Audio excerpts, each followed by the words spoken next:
Publik sampai sekarang ini belum mendapatkan informasi atau konfirmasi yang tegas, yang jelas dari pemerintah. Apa sih sebenarnya batasan yang disebut oleh pemerintah berkaitan dengan penghinaan terhadap presiden dan wakil presiden? Ini penting untuk menghindari penyalahgunaan kekuasaan. Saya Samsudin Alimsyah, mari kita bicarakan demokrasi. Ini pemerintah kekeh menghidupkan kembali pasal penghinaan terhadap presiden dan wakil presiden dalam RUU KUHP.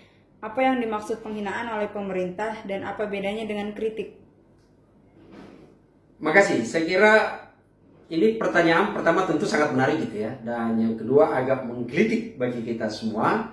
Dan yang pastinya adalah sangat kritis.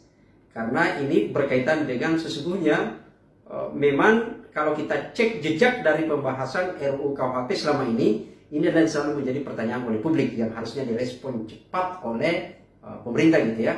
Bahkan sekarang ini ketika kembali digulirkan pembahasannya di Komisi 3 DPR RI, kalau kita misalnya cek di media, baik itu kemudian media mainstream dan media sosial, maka setidaknya paling tidak ada dua hal sebenarnya pertanyaan yang coba diajukan publik hingga sekarang ini belum tuntas untuk dijawab.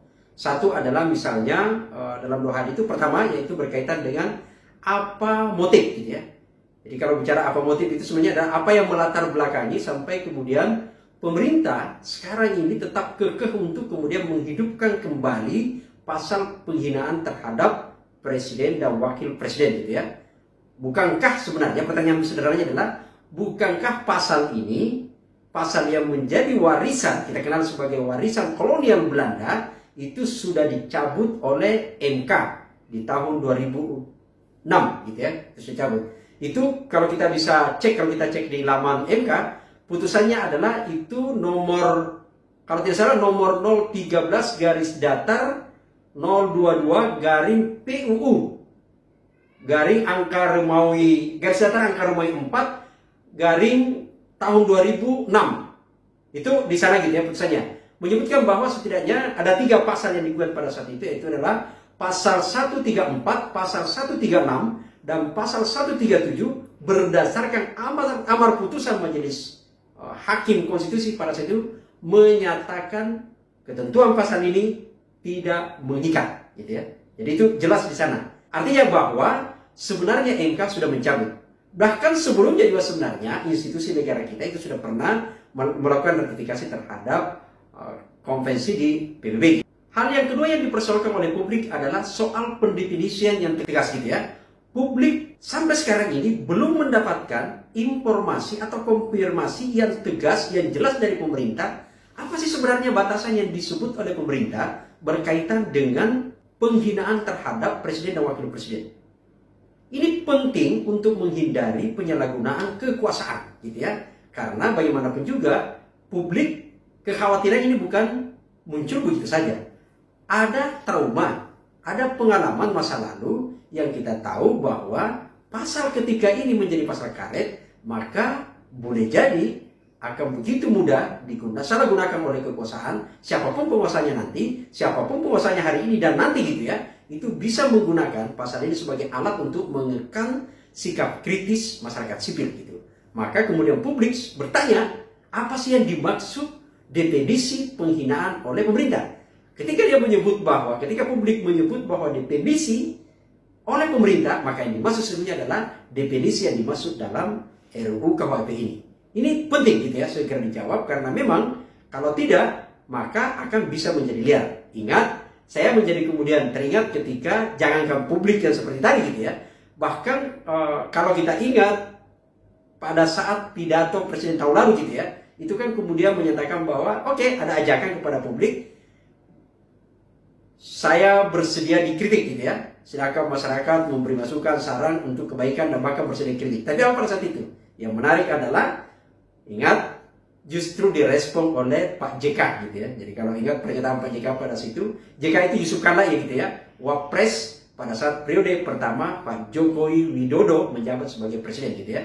Kemudian Pak JK ketika hadir di dialog kebangsaan yang dilakukan oleh PKS itu kemudian menyatakan bahwa mengapresiasi pernyataan presiden itu hanya saja agak nyentil gitu loh. Ketika Pak JK menjawab, oke, kita akan kritik tapi tunjukkan kepada saya, kepada kita semua cara mengkritik itu yang kemudian tidak diproses oleh aparat hukum. Kenapa ini pernyataan ini keluar gitu ya? Meskipun Pak JK tidak mengungkapkan itu, tapi fakta pada saat itu bahwa kita melihat betapa begitu banyaknya publik diproses secara hukum, begitu longgar diadukan oleh siapa saja oleh para hukum karena melakukan kritik terhadap pemerintah gitu ya.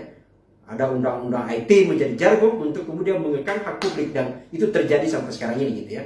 Bahkan Pak JK menyatakan bahwa dalam acara itu sekarang ini indeks demokrasi berdasarkan survei gitu ya, indeks demokrasi itu kemudian turun, dan salah satu implikasinya karena memang kebebasan berekspresi semakin terancam. Makanya Pak JK pada saat itu menyatakan bahwa oke, kita akan mengkritik, tapi tunjukkan kepada kami cara mengkritik yang tidak diproses oleh aparat hukum. Itu yang terjadi pada saat itu gitu ya. Nah, sehingga memang saya kira definisi ini menjadi penting gitu. Kita tidak akan membahas pernyataan Pak JK gitu ya. Dan saya yakin Pak JK sesungguhnya adalah tahu cara menyampaikan kritik yang tidak diproses secara hukum, yang tidak kemudian diambil oleh aparat gitu ya.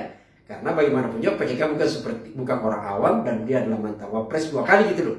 Dan hal ini kan sebenarnya ada pernyataan yang nyentil mewakili aspirasi kegelisahan publik gitu, sampai kemudian pernyataan itu keluar.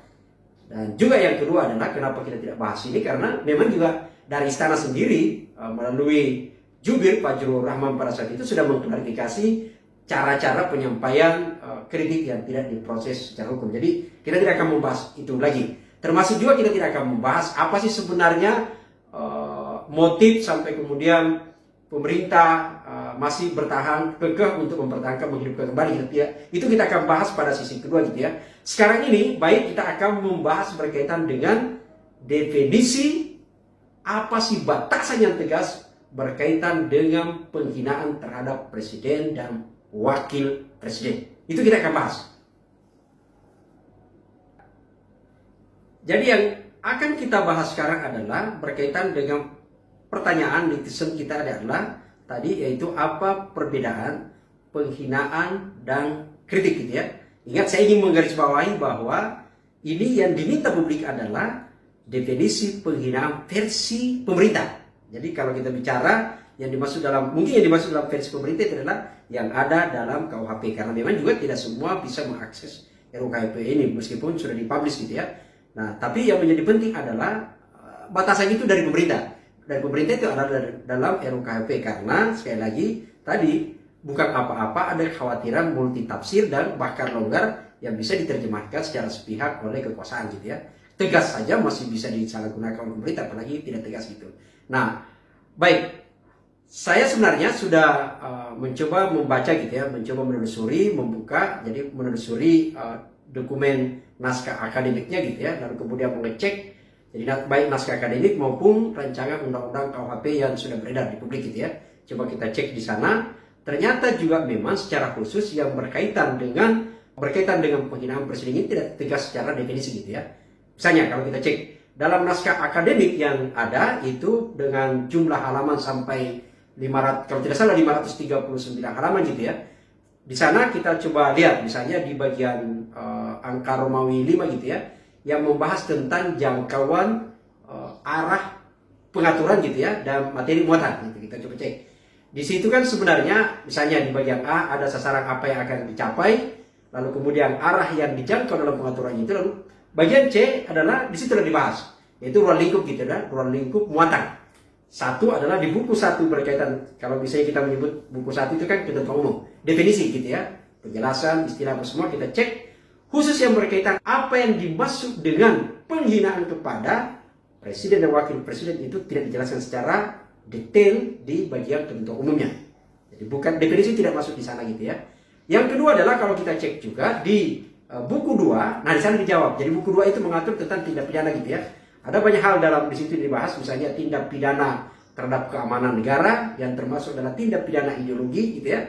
Dan yang kedua, nah ini dilihat misalnya tindak pidana terhadap martabat gitu ya, terhadap martabat presiden dan wakil presiden itu ada di bagian 200, kalau tidak salah di halaman 216 sampai 218 di situ dibahas. Nah, hanya saja juga memang sekali lagi adalah yang dibahas bukan berkaitan definisi gitu ya, tapi justru lebih banyak adalah dibahas argumentasi pemerintah. Pemerintah tidak menyebut menghidupkan kembali, tapi menyebut bahwa kenapa pemerintah, apa saja alasan pemerintah itu mempertahankan pasal ini. Ya, kita akan bahas nanti di sesi lain gitu ya. Meskipun di sana sudah ada bahwa, paling tidak secara singkat saya sebutkan bahwa pemerintah itu berargumentasi bahwa pasal ini sejalan dengan gitu ya, nilai budaya bangsa kita, gitu. Berbeda dengan bangsa-bangsa lain. Bangsa kita adalah menjaga nilai-nilai kekeluargaan dan tentu menjaga nilai harkat dan martabat. Itu argumentasinya. Tapi nanti kita akan bahas di sesi lain apakah itu logis atau tidak. Yang kita sekali lagi kita akan bahas sekarang adalah itu berkaitan dengan apa definisi definisi yang tegas berkaitan dengan penghinaan terhadap presiden. Sekali lagi kita cek di naskah akademik itu tidak dijelaskan secara tegas di sana. Sehingga alternatif kedua yang kita lakukan adalah kita akan mengecek masuk di draft rancangan undang-undangnya gitu ya, di bagian muatannya gitu. Kita akan cek di sana. Batang tubuhnya kita akan cek. Ternyata di batang tubuh itu adalah memang ada diatur di pasal 218 kalau tidak salah. Jadi 218. Coba kita cek. Baik, saya bacakan saja pasalnya jangan supaya tidak salah gitu. Dalam rancangan undang-undang KUHP ini itu ada diatur dalam pasal 218.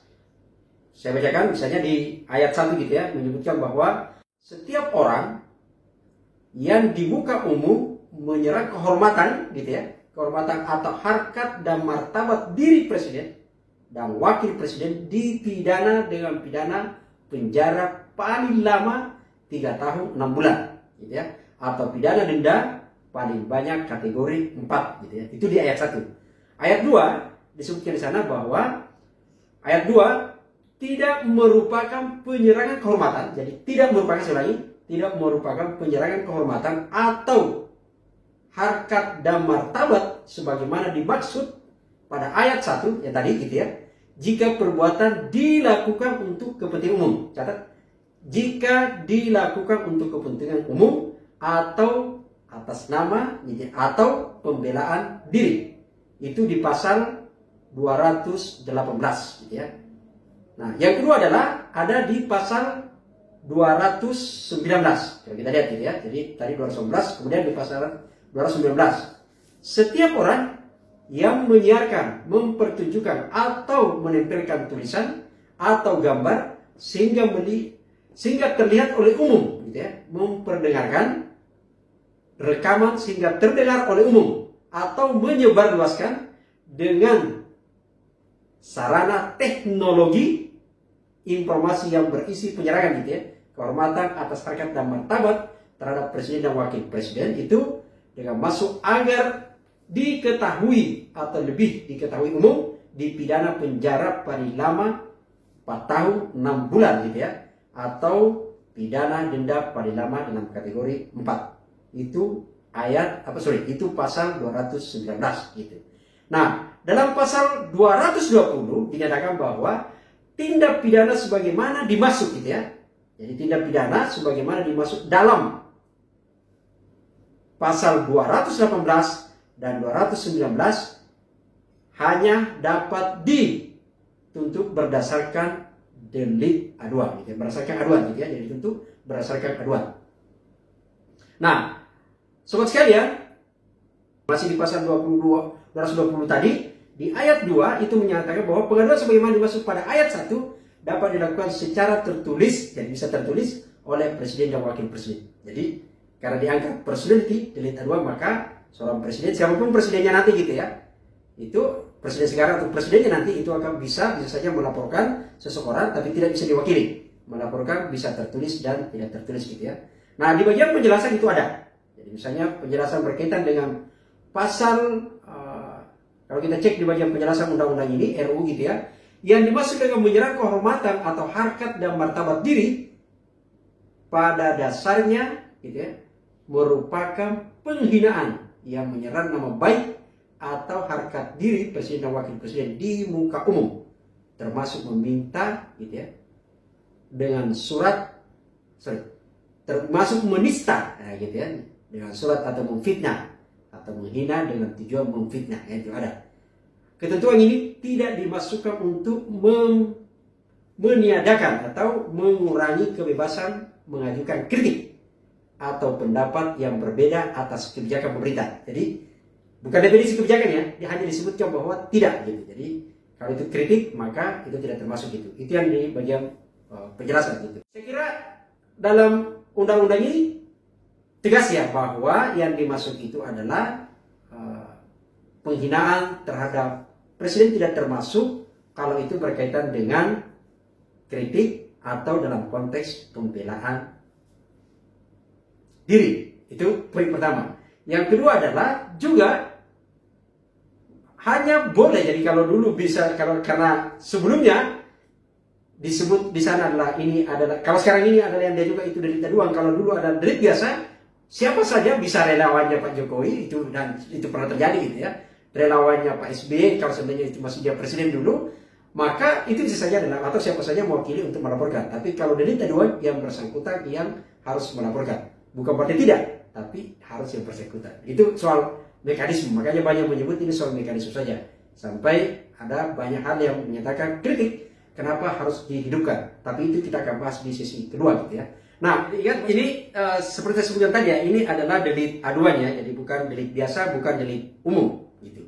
Karena dia delik aduan maka dia menjadi personifikasi, individunya harus melakukan pengaduan gitu ya, melaporkan.